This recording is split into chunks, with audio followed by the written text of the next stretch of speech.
Shalom, Bapak dosen dan teman-teman. Perkenalkan, saya Kelvin Catherine Benu dari kampus Institut Agama Kristen Negeri Kupang, kelas D Fakultas Pendidikan Kristen Anak Usia Dini. Dalam video ini, saya akan menjelaskan tentang temperamen anak dan perkembangan psikososial menurut Erik Erikson. Untuk memenuhi tugas dari dosen, yaitu ulangan tengah semester pada mata kuliah Psikologi Perkembangan. Berikut saya akan menjelaskan tentang temperamen. Temperamen adalah kepribadian yang menentukan bagaimana Anda memberikan respon terhadap berbagai hal yang terjadi di dalam hidup. Biasanya temperamen adalah kepribadian yang sudah ada di dalam diri sejak anak lahir. Orang yang memiliki temperamen mudah marah dikenal sebagai orang yang temperamental. Stabilitas dari temperamen. Menurut Rothbard dan Bates, stabilitas temperamen adalah secara umum untuk melembutkan. Walaupun banyak anak-anak yang sama, sebuah perubahan adalah nomor yang baik. Sesungguhnya ada beberapa karakteristik seperti perasaan malu dan bergaul. Adalah stabilitas pada jangka panjang hanya pada anak-anak yang luar biasa, yaitu mereka yang sangat malu atau sangat ramah untuk memulainya. Adapun faktor-faktor yang mempengaruhi temperamen pada anak. Temperamen seseorang pasti akan berbeda antara satu dengan yang lainnya, tergantung dari faktor yang mempengaruhi. Berbagai macam temperamen membantu menjelaskan mengapa anak berperilaku berbeda-beda. Menurut Sandrock, bahwa faktor-faktor yang mempengaruhi temperamen seseorang adalah yaitu pengaruh biologis, gender dan perbedaan budaya serta pengaruh lingkungan dan pola pengasuhan. Yang pertama, pengaruh biologis. Karakter fisiologis yang beragam dianggap memiliki keterkaitan dengan temperamen tertentu. Yang kedua, gender dan budaya gender. Mungkin juga merupakan faktor penting ada dalam pembentukan konteks yang mempengaruhi temperamen. Yang ketiga, goodness of it. Dan pola pengasuhan goodness of it adalah kesesuaian antara temperamen anak dan tuntutan lingkungan yang harus didapati anak. Sebagai contoh, anak yang aktif diharuskan duduk diam dalam jangka waktu yang lama. Sedangkan anak yang lambat selalu dihadapkan dengan situasi yang baru. Sedangkan menurut Dario, secara umum temperamen dipengaruhi oleh dua faktor, yaitu faktor keturunan dan faktor lingkungan. Yang pertama, faktor herediter keturunan. Faktor keturunan adalah kondisi temperamen yang dibawa sejak kelahiran anak yang bersangkutan, dan ini bersifat stabil, permanen atau menetap. Yang kedua, faktor lingkungan. Faktor lingkungan adalah sejauh mana lingkungan mempengaruhi kondisi temperamen individu, misalnya perlakuan anak dari orang tua. Teori perkembangan psikososial menurut Erik Erikson. Erik Erikson adalah seorang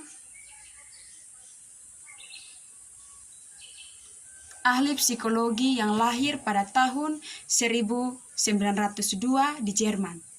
Nama Erik menjadi dikenal banyak orang setelah dia mengemukakan teorinya tentang tahap perkembangan psikososial seorang manusia dari lahir hingga tua. Erik Erikson meyakini bahwa setiap tahap dalam perkembangan psikososial adalah penting. Ia memberi penekanan khusus pada perkembangan identitas ego. Perasaan terhadap identitas pribadi terbentuk melalui pengalaman dan interaksi dengan orang lain, dan membantu sebagai tuntunan tindakan, keyakinan, dan perilaku sepanjang usia. Erik Erikson mengemukakan 8 tahap perkembangan psikososial, di antaranya adalah 1. Fase bayi, yaitu umur 0 sampai 18 bulan. Krisis atau konflik utama yang dialami pada fase ini adalah rasa percaya dan curiga, di mana pada tahap ini berperan besar dalam menentukan apakah dia akan mudah percaya atau curiga kepada orang lain.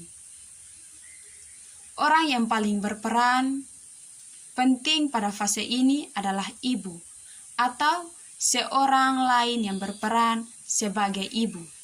Berikut fase yang kedua adalah fase kanak-kanak, yaitu umur 8 bulan sampai 3 tahun. Krisis utama yang dialami pada fase ini adalah otonom dan malu-malu, di mana fase ini banyak menentukan rasa percaya diri dari sang anak saat beranjak dewasa nanti. Pada fase ini, sosok yang paling berperan penting adalah kedua orang tua atau sosok yang dianggap orang tua.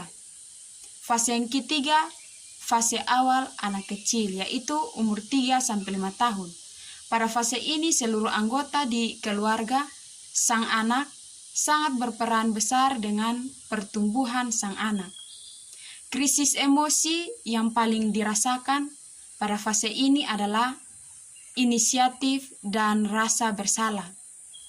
Disinilah sang anak belajar banyak mengenai apa yang boleh dan tidak boleh, serta mencoba untuk mengerjakan segala sesuatu sendiri. Fase yang keempat adalah fase anak kecil, yaitu umur 5-13 tahun. Pada fase ini, krisis utama yang dialami adalah rasa percaya diri dan rendah diri, terutama ketika berada dalam kelompok sebaya.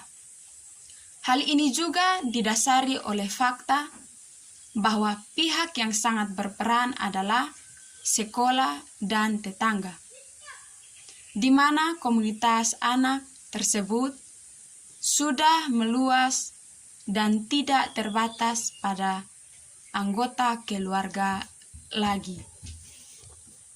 Yang kelima, fase remaja, yaitu umur 13-21 tahun.